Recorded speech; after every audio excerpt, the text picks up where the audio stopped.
Dear friends, welcome to education haven. मैं assistant professor Anand Prakash आपके अपने यूट्यूब चैनल शिक्षा स्वर्ग में आपका स्वागत करता हूं। विद्यार्थीगण, मैं प्रत्येक दिन आपको कहता हूं, जब भी आप सुबह उठे तो अपने लिए गोल सेट करें कि आज हमें किस किस टॉपिक को पढ़ना है और अपना सारा दिन उस टॉपिक को अचीव करने में लगा दे। विद्यार्थीगण कहते हैं, अपने हौसलों को यह मत बताओ कि तुम्हारी परेशानी कितनी बड़ी है, अपनी परेशानी को यह बताओ कि तुम्हारा हौसला कितना बड़ा है। कहने का तात्पर्य यह है, हर इंसान के पास परेशानी होती है, तो आप उससे लड़िए और अपने हौसलों को बड़ा रखिए और अपने जीवन में आगे बढ़े। विद्यार्थीगण, यदि आपको मेरा वीडियो अच्छा लगता है, हेल्पफुल लगता है, तो मेरे चैनल को लाइक करें, शेयर करें, सब्सक्राइब करें और बेल आइकन को दबा दें ताकि आने वाले वीडियो की नोटिफिकेशन आपको मिल सके। आज के इस वीडियो में हम लोग ढाते विश्वास 10वीं कक्षा का आपका हिंदी का बहुत ही महत्वपूर्ण पाठ है, उसके सभी सब्जेक्टिव प्रश्नों को मैं बताऊंगा, क्योंकि मैंने आपको पिछले वीडियो में सारे सारांश और ऑब्जेक्टिव बता चुका हूं। तो चलते हैं आज के प्रश्नों की ओर। आज का पहला क्वेश्चन है, लक्ष्मी कौन थी? लक्ष्मी कौन थी और उसकी पारिवारिक परिस्थिति का चित्र प्रस्तुत कीजिए, चरित्र चित्रण कीजिए। तो लक्ष्मी एक दीन महिला थी जिसका पति लक्ष्मण कलकत्ता में रहकर नौकरी करता था। वह जो पैसा भेजता था उससे बच्चों के साथ लक्ष्मी का भरण पोषण नहीं हो पाता था। उसके पास मात्र 1 बीघा पूर्वजों का दिया हुआ जमीन था, वो भी प्रकृति के प्रकोप के कारण बेकार था। मैंने आपको सारांश में बताया था कि लक्ष्मी का पति जो है लक्ष्मण, वो कोलकाता में रहकर पैसा भेजता है, लेकिन वह जो पैसा भेजता है उससे लक्ष्मी का भरण पोषण नहीं होता है। उसके पास पूर्वजों का 1 बीघा जमीन है, वह भी क्या है, प्रकृति प्रकोप के कारण जो है बेकार है, क्योंकि हमेशा बाढ़ सुखाड़ आते रहता है। इसी कारण जो है लक्ष्मी जो है परिवार पालने के लिए वह क्या करती है, वह जो है तहसीलदार साहब के यहां काम करती है। उसमें हल चलवाने के पैसे भी नहीं है, अतः तहसीलदार के यहां वह कामकाज करके वह परिवार का भरण पोषण करती है। उसका बड़ा बेटा जिसका नाम क्या है, अच्युत है। क्या है? अच्युत। उसकी 2 बेटियां भी है और एक छोटा सा प्यारा बेटा 1 साल का है, और वह स्वयं इन सब का भरण पोषण जो है करती है। कैसे करती है? लक्ष्मण जो पैसा भेजता है सो, और खुद जो तहसीलदार के यहां काम करती है उससे जोड़कर जो वह परिवार चलाती है। अतः यह कह सकते हैं कि उसका पारिवारिक स्थिति जो है बहुत ही दयनीय है, वह आर्थिक स्थिति से गुजर रही है। नेक्स्ट क्वेश्चन नंबर 2, लक्ष्मी क्यों पिछड़ गई है? क्वेश्चन नंबर 2 है आपका, लक्ष्मी क्यों पिछड़ गई है? लक्ष्मी के साथ 2 छोटी बच्चियां, गोद में एक छोटा बेटा जो 1 साल का है, और माथे पर चिवड़ा, बर्तन, कपड़े, ये सब बोरी भरी पड़ी है उसके पास रखी हुई है, जिस कारण वह भागने में, ऊपर चढ़ने में जो है पिछड़ गई है। नेक्स्ट क्वेश्चन नंबर 3, विपत्ति अकेले न आकर संगी साथियों के साथ आती है। इस कहानी के आधार पर इसे आप स्पष्ट करें। कहानी में लिखी गई उल्लेखित उपयुक्त बातें कि विपत्ति अकेले न आकर वह संगी साथियों की आती, इसका तात्पर्य है कि तूफान के बाद वहां जो है उड़ीसा में सूखा, और उसके बाद बाढ़ का प्रकोप भी जो है लगातार आते रहता है। यह सिद्ध करता है कि विपत्ति अकेले नहीं आकर संगी साथियों के साथ आती है, क्योंकि इसका सामना एक अकेले वहां लक्ष्मी नहीं कर रही है, उसके समाज के, गांव के सभी लोग जो है उसका सामना करते हैं। नेक्स्ट क्वेश्चन नंबर 4, लक्ष्मी का व्यक्तित्व कैसा था? कहने का तात्पर्य है लक्ष्मी का स्वभाव कैसा था, इसके बारे में आपको बताना है, इसके विचार स्पष्ट करें। लक्ष्मी जो कि ढाते विश्वास कहानी का प्रमुख पात्र है, उसके व्यक्तित्व में कूट कूट कर दृढ़ता, साहस, विश्वास झलकता है, दिखता है। गांव में मात्र 1 बीघा उसकी पूर्वजों का दी हुई जमीन है, वो भी प्रकृति प्रकोप के कारण बेकार है, यानी कि बाढ़ सुखाड़ के कारण जो है उसमें कोई चीज का उत्पादन नहीं हो पाता है, फसल खराब हो जाता है, तो क्या हुआ, बेकार ही हुआ। अच्युत को भी समाज रक्षा में वह लगा दिया है। मैंने आपको बताया था उसका बड़ा बेटा कौन था, अच्युत, जिसे वह बांध के निर्माण में जो है लगा रखा है। उसके हृदय में मातृत्व की जलधार बहती है, ममता झलकती है। अच्युत के लिए तो उसने विलंब किया ही, लेकिन मूर्छित हो जागने के बाद वह एक मुर्दे बच्चे को छाती में भींच लेती है।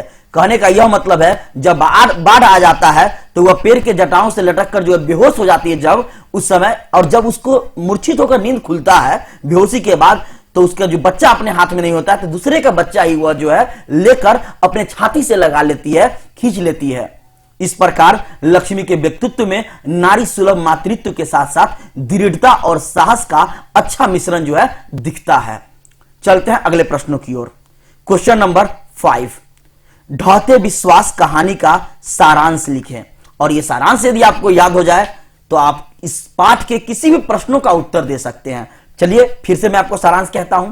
लक्ष्मी, जो कि उसके पास गांव में लगातार बारिश हो रही होती है और इसी बारिश की निरंतरता में भीषण बाढ़ आने की आशंका है, यह सोचकर वह दुखी हो रही है। मैंने आपको सारांश में बताया था कि लक्ष्मी जब पहली बार जब ससुराल आई थी यहां, तो उस समय भी जो है बाढ़ आया था, उसको वही याद पड़ रहा है और याद करके सोचकर वह दुखी हो रही है। उसके पति लक्ष्मण कलकत्ता में की नौकरी में कुछ पैसे भेजता है नौकरी करके, लेकिन इससे उसका परिवार का गुजारा नहीं होता है, परिवार का भरण पोषण नहीं होता है। यही कारण है कि वह स्वयं जो है तहसीलदार के यहां जो है छीटपुट काम करके बच्चों के साथ अपना भरण पोषण कर रही थी। भूमि का छोटा टुकड़ा तो प्रकृति प्रकोप से ही तबाह रहता है। उसके पास 1 बीघा जो जमीन है वह बाढ़ सुखाड़ से ही तबाह रहता है।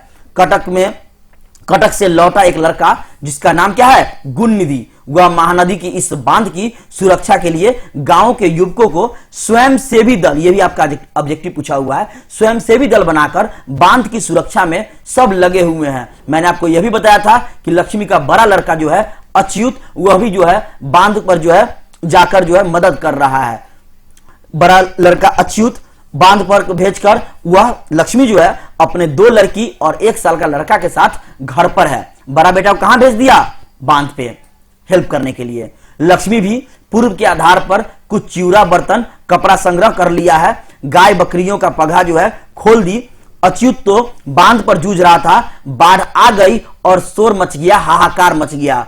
गुणनिधि भी काम में जुटा था, लोगों में जोश भर रहा था और लोगों को बोल रहा था टीले पर जाओ, ऊंचे स्थानों पर जाने का वह निर्देश दे रहा था। सब लोगों का विश्वास आशंका में बदल गया।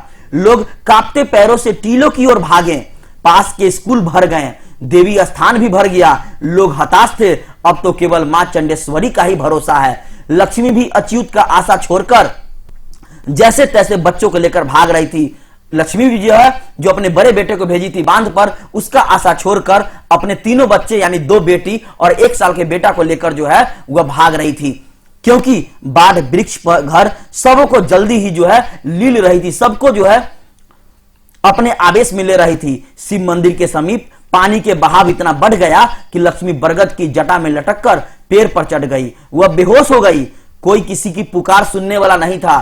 टीले पर लोग अपने को खोज रहे थे, सभी लोग अपने अपने व्यक्तियों को खोज रहे थे। स्कूल भी अब डूब चुका था, अतः लोग कमर भर पानी में जो है किसी प्रकार खड़े थे। लक्ष्मी को जब होश आया तो उसका छोटा लड़का जो उसके हाथों में नहीं था, लापता था। वह रो रही थी, चिल्ला रही थी, बिलख रही थी, लेकिन उसका सुनने वाला कौन था? लोगों का विश्वास देवी देवताओं पर से उठ गया था, क्योंकि इन पर बार बार विश्वास करके लोग ठगे जा रहे थे। लक्ष्मी ने पुनः पीछे देखा, उसकी दृष्टि शून्य थी। फिर भी एक शिशु जो वहीं पर था उसको वह लेकर अपने सीने से लगा लेती है, सीने से खींच लेती है। यद्यपि वह उसका पुत्र भी नहीं था, वह उसका पुत्र का शव नहीं था, कोई और था, फिर भी उसे लेकर वह सीने से लगा लेती है। यह रहा आपका सारांश, जो कि मैंने आपको दोबारा कह दिया। अगर इस सारांश को आप अच्छे से देख लेते हैं तो आपको आसानी से हर एक प्रश्न का जो उत्तर दे देंगे आप। नेक्स्ट प्रश्न है क्वेश्चन नंबर 6, कहानी में आए बाढ़ के दृश्यों का चित्रण अपने शब्दों में करें। यानी कि यह जो 7 कोरी होता जी जो दर्शाए हैं बाढ़ के बारे में, आप उसका चित्रण अपने शब्दों में करें। तो कौन बांध था? दलई बांध। दलई बांध पर काफी श्रम करके लोग जो है सफल न हो सके, इतना मेहनत किए कि बांध न आए, ये बांध न टूटे, बाढ़ न आ जाए, इसके लिए वो मेहनत क्या हो गया? बेकार हो गया। सूचना मिलते ही लोग टीले की ओर दौड़कर भागे। पानी का बहाव तेज था, कुछ लोग रास्ते में ही बह गए। स्कूल भी पानी से भर गया। घुटने भर जो है पानी में लोग छत पर खड़े रहे और कमरे वालों की क्या गति हुई उसका तो मालूम ही नहीं। लक्ष्मी और कुछ लोग वृक्ष की जटा और डाल पकड़कर लटक गए। मां चंडेश्वरी चबूतरा भी पानी से भर गया। लोग अफरा तफरी में जान बचाने को आकुल व्याकुल थे, किसी तरह अपनी जान बचाए, पर कोई देवी शक्ति उनकी रक्षा नहीं कर सकी। लोगों का भरोसा अब टूट चुका था। इस विभीषिका में गांव का जो है विनाश हो जाता है, बर्बादी हो जाती है। नेक्स्ट क्वेश्चन नंबर 7, कहानी के आधार पर प्रमाणित करें कि उड़ीसा का जनजीवन बाढ़ और सूखा से काफी प्रभावित रहा। कैसे? उड़ीसा के जनजीवन पर चर्चा करने को कह रहा है क्वेश्चन।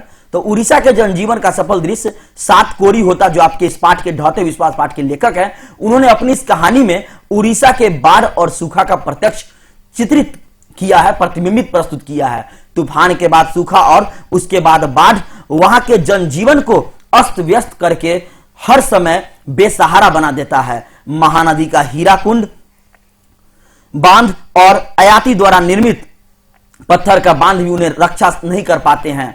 यहां तक कि वहां जो है मां चंडेश्वरी भी उनकी रक्षा नहीं कर पाते हैं, जिस कारण बाढ़ में असंख्य धन जन की हानि होती रहती है।